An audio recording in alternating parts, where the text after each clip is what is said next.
Y ahora os dejo con Fernando Franco, que os va a hablar de la época de Ana Mariscal, de los años 50 y de la película. ¿Lo vamos a ver?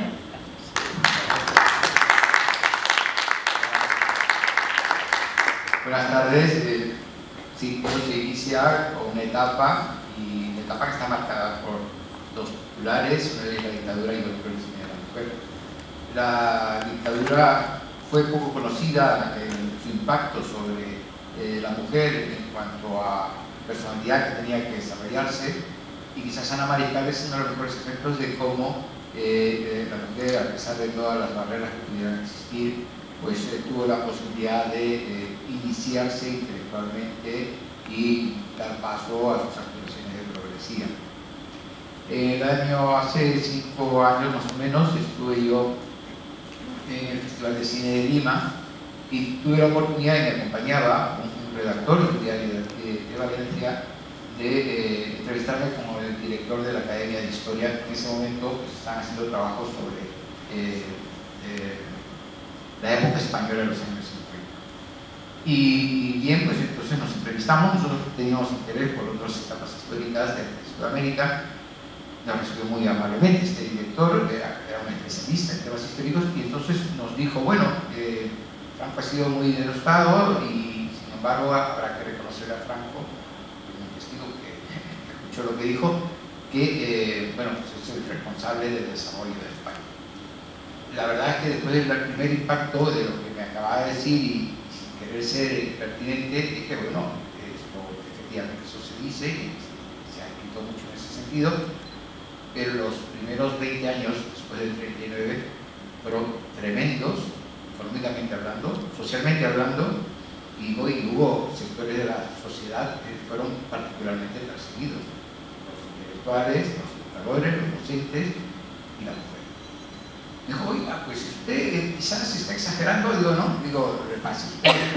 Lo único que le puedo decir es que en el año 1959, pues el ministro de entonces, Mariano Navarro Rubio, daba como un bálsamo para las expectativas sociales el primer plan de estabilización, y pues según él se esperaba que se iba a poder salir de esa crisis que se había vivido durante tantos años.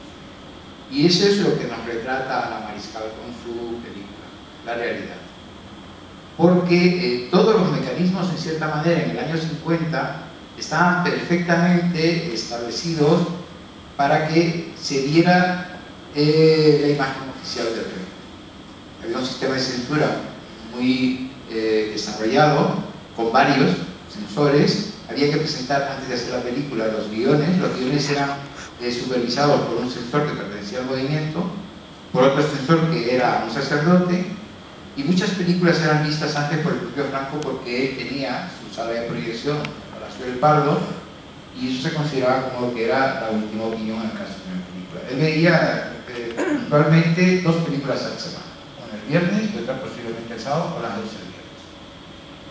Bueno, pues en cierta manera esto significaba que el guionista ya tenía que pensar los filtros que tenía que pasar, y el director también tenía que pensar en cierta manera en las opiniones de los asesores, porque los asesores incluso llegaban a decir, esa toma o esa escena pues en la que no se ve el Madrid adecuado, no se ve un parque bonito, sino lo que se está viendo es una zona deprimida, esa no va.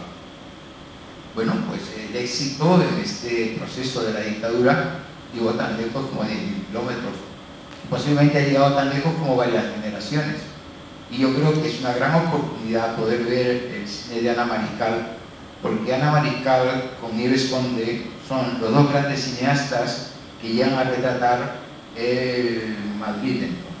La película Segundo López, Aventurero Humano, nos retrata en tono de comedia, quizás tratando de eludir las intenciones del censor, lo que es una realidad social en el año 53. Era el año en el que todavía no había llegado al 600, el 600 llegaría al 57, no había coches por las calles de Madrid, las personas vivían una fuerte migración del campo a la ciudad.